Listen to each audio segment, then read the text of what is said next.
नमस्कार साथियों, स्वागत है आपका हमारे YouTube channel SK exam study में। आज की इस वीडियो में हम गणित के कुछ महत्वपूर्ण प्रश्नों को देखेंगे जो आपको यूपी टेट और सुपर टेट की परीक्षाओं में बहुत ही उपयोगी साबित होंगे। तो चलिए वीडियो शुरू करते हैं। पहला प्रश्न, यदि a/3 बराबर है b/4 बराबर है c/7 के, तो a plus b plus c upon c का मान ज्ञात करना है।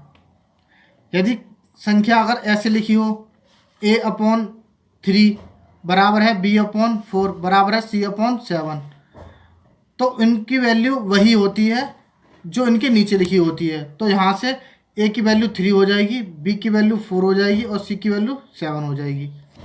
तो यहाँ से a की वैल्यू हो जाएगी हमारी 3, b की वैल्यू हो जाएगी हमारी 4 और c की वैल्यू हो जाएगी हमारी 7। हमें वैल्यू निकालनी है a प्लस बी प्लस सी बराबर c। तो उसमें मान रखेंगे a बराबर है हमारा 3, b बराबर है हमारा 4 और c बराबर है हमारा 7। बट्टे कितना हो जाएगा 7, c की वैल्यू। इन सबको जोड़ लेंगे तो हमारा जाएगा 14/7 इक्वल टू हो जाएगा 2। इसका सही उत्तर है ऑप्शन सी। प्रश्न नंबर 2, ये सिंप्लीफिकेशन का प्रश्न है, इसको हल करेंगे। तो जो हमारा प्रश्न है, सबसे पहले जितने भी इसकी माइनस की जो घात हैं उनको हम प्लस में बदलेंगे, और जब भी माइनस की घात को हम प्लस में बदलते हैं तो जो आधार होता है उसको हम पलट देते हैं। तो सबको पलटेंगे पहले।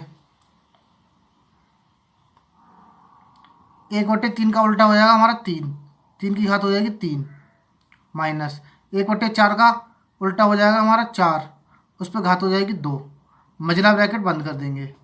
फिर भाग का निशान, 1/4 का उल्टा होता है 4 और घात आ जाएगी इस पर 3 की, बड़ा ब्रैकेट बंद। सबसे पहले इस मझले ब्रैकेट के अंदर जो चीज़ है उसको हल करेंगे।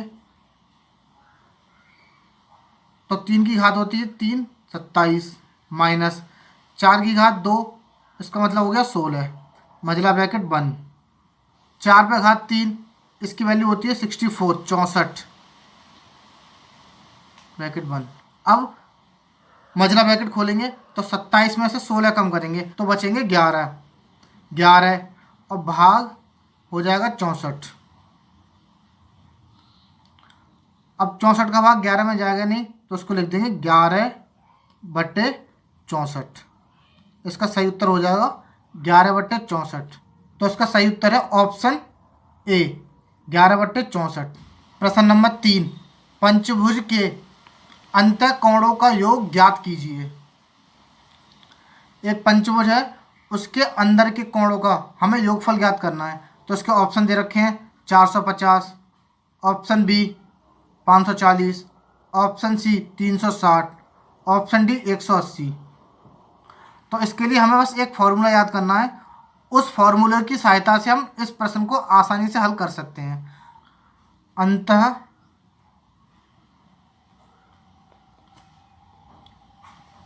कोणों का योगफल बराबर होता है n-2 इंटू 180। इस फॉर्मूले की सहायता से इस प्रश्न को हम आसानी से हल कर सकते हैं। यहाँ n बराबर भुजाओं की संख्या दे रखी है, यहाँ पंचभुज है तो n बराबर 5 हो जाएगा। यदि यहाँ चतुर्भुज होता तो n बराबर होता हमारा 4। तो यहाँ रखेंगे n बराबर 5 -2 गुणा 180। तो 5 में से 2 कम करेंगे तो 3 गुणा 180। मल्टीप्लाई करेंगे 18 × 3 = 54 और 1 0 का 1 0।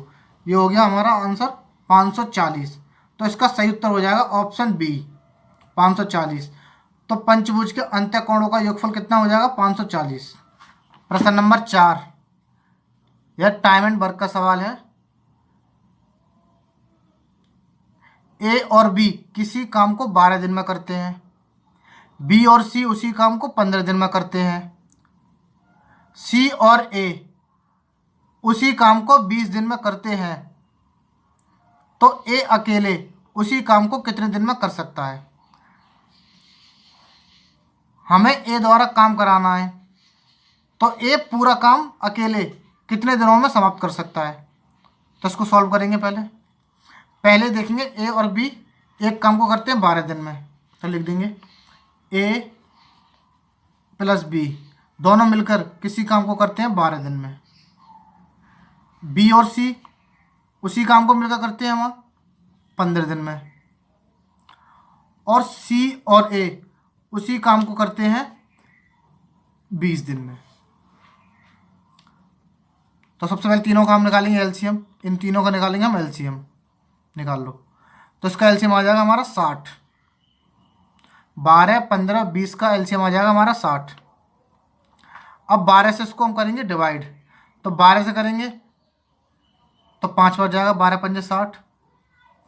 15 से करेंगे तो 4 बार जाएगा, और 20 से करेंगे तो हमारा 3 बार जाएगा, 20 तिया 60।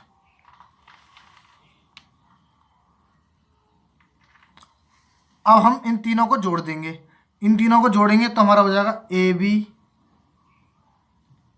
Plus b c plus c a. ये सब मिलके काम कर रहे हैं हमारा 5, 4 और 3। जोड़ देंगे तो 2a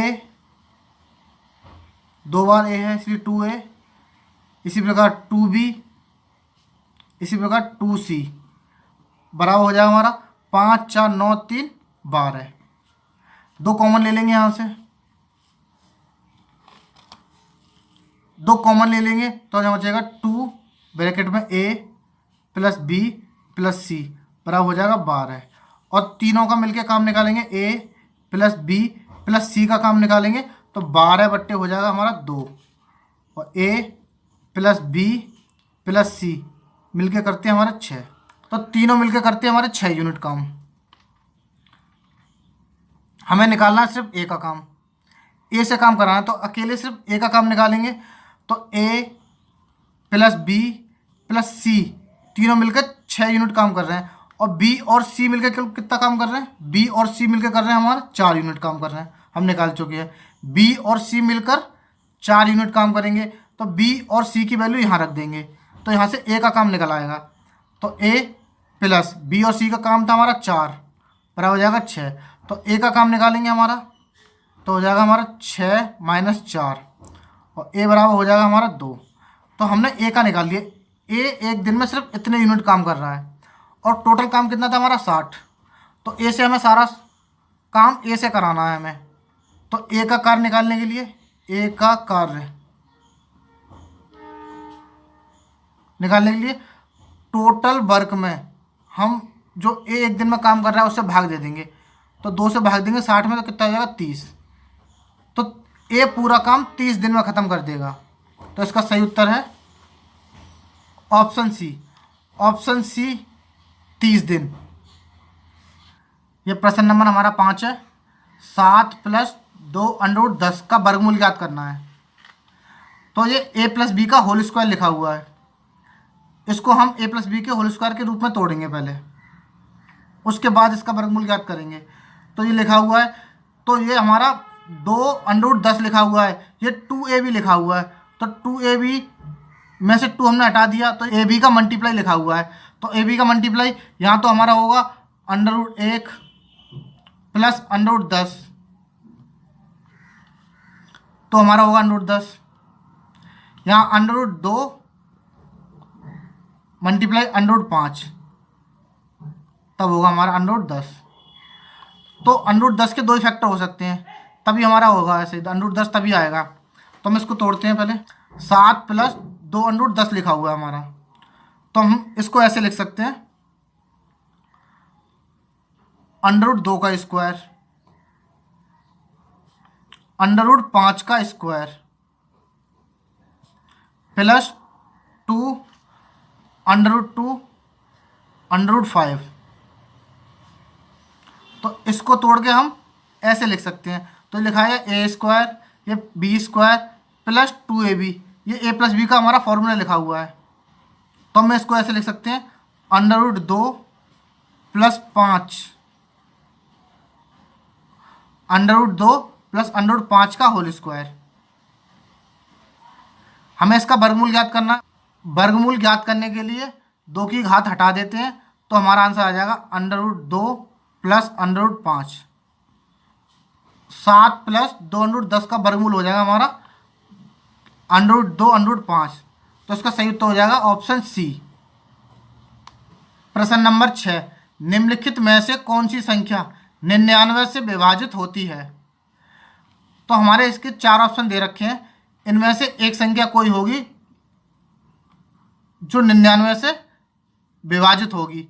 तो इसके लिए हमें विभाज्यता के कुछ नियम पता होने चाहिए। अब 99 के लिए देखनी है, तो 99 के लिए हमें 2 विभाज्यता के नियम आने चाहिए, एक तो 9 का और दूसरा 11 का। 9 के विभाज्यता का नियम होता है, यदि सब संख्याओं का योग 9 से विभाजित हो जाता है तो वह संख्या 9 से विभाज्य हो जाती है। तो सबसे पहले हम यही चेक करेंगे इसमें से कौन कौन सी संख्या 9 से जा रही हैं। जब सारी संख्या 9 से हमारी विभाज्य हो जाएंगी फिर हम देखेंगे 11 का। तो सबसे पहले हम देखते हैं 9 का विभाज्यता का रूल देखेंगे। सबसे पहले कौन कौन सी संख्या हमारी 9 से विभाज्य होती हैं, तो सबको हम एक एक करके जोड़ के देखेंगे कौन कौन सी संख्याएं हैं जो 9 से विभाज्य होती हैं। 1 और 1 2, 2 और 4 6 और 3 9, 9 4 13, 13 5 18, इसका टोटल आ रहा है 18। 18 9 के टेबल में आता है, तो ये 99 से विभाज्य हो सकती है। दूसरा देखेंगे, इसको देखेंगे 3 और 5 8 और 7 15, 15 2 17 और 4 21, 6 27, ये हो गया 27। तो ये 99 से विभाज्य हो सकता है। अब अगला ऑप्शन देखेंगे, 9 और 1 10 और 3 13 और 4 17, 17 और 6 कितने होते 23, 23 और 2 हो गए 25, इसका टोटल आ रहा है 25, तो ये नहीं जाएगा। अब अगला ऑप्शन देखते हैं, 1 और 3 4 और 5 9 और 7 16, 16 और 9 25 और 2 हो गए 27, ये भी 99 से जा सकता है। अब हमारे पास 3 ऑप्शन बचे हैं। अब इसमें हम तीनों ऑप्शन में लगाएंगे 11 का विभाज्यता का नियम। देखते हैं कौन सा इन ऑप्शन में से 11 से जा सकता है। तो 11 का विभाज्यता का नियम होता है, जो संख्याएं सम स्थान पे आ रही हैं और विषम स्थान पे आ रही हैं उनको जोड़कर उनमें से घटा देते हैं। पहले हम विषम वालों को जोड़ेंगे, जो पहले स्थान पे आ रही है तो 1, ये तीसरे स्थान पे आ रही है, ये 5वें पर। पहले इनको जोड़ के देखते हैं, फिर इसको जोड़ेंगे सम वाले पे, दूसरे स्थान पे, चौथे स्थान पे और जो छठे स्थान पर जोड़ते हैं। सबसे पहले 5 और 3 8 और एक होते 9, ये विषम अंक हो गया, विषम अंक की संख्या हो गई। फिर माइनस करेंगे सम वाले, 4 और 4 8 और एक हो गया 9, इसका टोटल आ गया, इसका अंतर आ गया 0। तो ये 11 से जा सकती है हमारी। इसको देखते हैं, 6 और 4 10 और 7 17 और 3 20, 2 और 5 7, इसका अंतर आ रहा है 13। तो ये 11 से नहीं आएगी, यहाँ तो अंतर 0 आना चाहिए, यह अंतर 11 का मल्टीपल आना चाहिए, 11 आना चाहिए, 22 आना चाहिए, 33 आना चाहिए, तभी हमारी संख्या 11 से विभाज्य हो सकती है। तो ऑप्शन बी भी हमारा नहीं होगा। अगला देखते हैं, इसमें 2 और 7 9, 9 और 3 12, 9 और 5 14 और एक 15, ये भी -3 आ रहा है, ये भी 11 से विभाज्य नहीं होगा। तो इसका सही उत्तर होगा ऑप्शन ए। ऑप्शन ए ऐसी संख्या है जो 99 से विभाजित होगी। प्रश्न नंबर 7, 50 से छोटे धन पूर्णांकों में अभाज्य संख्या है। हमें 50 से छोटी सारी अभाज्य संख्या निकालनी है। तो 1 से 50 के बीच में जितनी अभाज्य संख्या होंगी उनकी संख्या बतानी है हमें। तो देखते हैं कितनी कितनी होती है। अभाज्य संख्याएं वे होती है जो स्वयं से डिवाइड होती हैं बस, और किसी से डिवाइड नहीं होती हैं। और इनके फैक्टर भी 2 ही होते हैं, एक जिससे डिवाइड होगी वही होगा और एक इसका फैक्टर 1 होगा। तो ऐसी संख्या देखते हैं कितनी होती हैं जो अभाज्य संख्या होती हैं। सबसे छोटी संख्या होती है अभाज्य संख्या 2, फिर 3, फिर 5, फिर 7। 9 नहीं होगी क्योंकि 3 से वो डिवाइड हो जाती है। 11, 13, 17, 19, 23, 29, 31, 37, 41, 43 और 47। ये इतनी संख्याएं हैं जो 1 से लेकर 50 तक के बीच में आती हैं, जो किसी से नहीं कटती हैं। अब इनको गिन के देखते हैं कितनी है। 1, 2, 3, 4, 5, 6, 7, 8, 9, 10, 11, 12, 13, 14, 15। तो 1 से लेकर 50 तक 15 ऐसी अभाज्य संख्या होती है जो किसी से नहीं कटती हैं। तो इसका सही उत्तर हो जाएगा ऑप्शन डी। प्रश्न नंबर 8, एक वर्ग का क्षेत्रफल जिसकी एक भुजा 8 सेंटीमीटर है उस आयत के क्षेत्रफल के बराबर है जिसकी लंबाई 16 सेंटीमीटर है। आयत की चौड़ाई ज्ञात करनी है। तो इस प्रश्न में हमें एक वर्ग दे रखा है और एक आयत दे रखा है। वर्ग का क्षेत्रफल और आयत का क्षेत्रफल बराबर है। तो पहले हम वर्ग का क्षेत्रफल ज्ञात करेंगे। जो वर्ग का क्षेत्रफल होगा वही आयत का क्षेत्रफल होगा। तो सबसे पहले हम वर्ग का क्षेत्रफल ज्ञात करेंगे। तो वर्ग की भुजा दे रखी है हमें 8 सेंटीमीटर। तो वर्ग का क्षेत्रफल होता है हमारा, वर्ग का क्षेत्रफल बराबर होता है हमारा भुजा स्क्वायर। भुजा हमें दे रखी है 8 सेंटीमीटर, तो 8 का स्क्वायर बराबर हो जाएगा 64 सेंटीमीटर स्क्वायर। ये हो गया वर्ग का क्षेत्रफल। अब जो वर्ग का क्षेत्रफल है वही आयत का क्षेत्रफल है, तो इसलिए आयत का क्षेत्रफल भी हमारा 64 सेंटीमीटर स्क्वायर हो जाएगा। तो लिखेंगे इसलिए आयत का क्षेत्रफल बराबर हो जाएगा हमारा 64 सेंटीमीटर स्क्वायर। अब आयत का क्षेत्रफल क्या होता है, लंबाई गुणा चौड़ाई बराबर हो जाएगा हमारा 64 सेंटीमीटर स्क्वायर। 64 सेंटीमीटर। अब हमें आयत के क्षेत्रफल के बराबर है जिसकी लंबाई, तो हमें आयत की लंबाई दे रखी है 16 सेंटीमीटर। तो एल की वैल्यू दे रखी है, तो एल की जगह पर लिख देंगे हम 16 गुणा चौड़ाई हमें निकालनी है, तो बी बराबर 64। बी की वैल्यू निकालेंगे, 16 को यहाँ से हटाएंगे और 16 को हटाएंगे तो 16 पहुँच जाएगा हमारा नीचे। तो बी बराबर हो जाएगा हमारा 64/16 और 16 का 64 में भाग देंगे तो आंसर आ जाएगा हमारा 4। तो चौड़ाई हमारी हो गई 4 सेंटीमीटर। तो इसका सही उत्तर है ऑप्शन ए 4 सेंटीमीटर।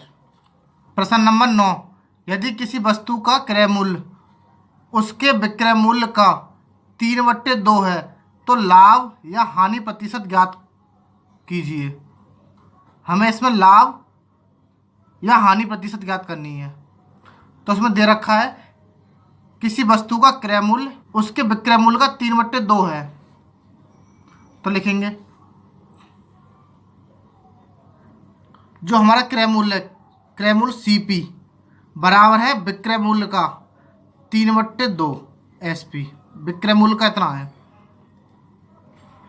तो यहाँ से हम CP और SP का रेशियो निकालेंगे तो SP हमारा नीचे आ जाएगा। तो हमारा हो जाएगा CP/SP बराबर हो जाएगा 3/2। तो हमें यहाँ से रेशियो मिल गया, सीपी का रेशियो 3 हो जाएगा और एसपी का हो जाएगा 2।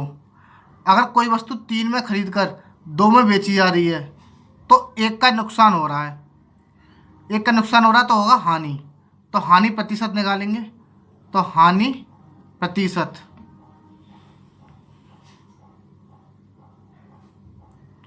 प्रतिशत बराबर कितने की हानि हो रही है, 1 की हानि हो रही है। किस पे हो रही है, 3 पे हो रही है। और प्रतिशत निकालेंगे तो 100 से कर देंगे गुणा, तो हो जाएगा हमारा 100/3 बराबर, डिवाइड करेंगे तो 33 सही 1/3% हानि होगी। तो इसका सही उत्तर है ऑप्शन डी, 33 सही 1/3% की हानि होगी। प्रश्न नंबर 10, 378 गुणा 236 गुणा 459 गुणा 312 के गुणनफल में इकाई का अंक होगा, तो इसका गुणा करके हमें इकाई का अंक ज्ञात करना है। अब हमें इकाई का अंक ज्ञात करना है तो इस पूरे का गुणा नहीं करना, हमें बस इकाई का अंक ज्ञात करना है। तो सब हम इकाई वाले अंक हैं उन्हीं का गुणा करके देखेंगे सबसे पहले। तो इसका इकाई का अंक 8 है, इसका 6 है, इसका 9 है, इसका 2 है। हम बस इकाई अंक का ही गुणा करेंगे, तो 8 गुणा 6 गुणा 9 गुणा 12। तो इन सब का गुणा करेंगे, 8 और 6 का गुणा करेंगे 48 आएगा। 48 का 9 में करेंगे तो 9 8 72 आएगा।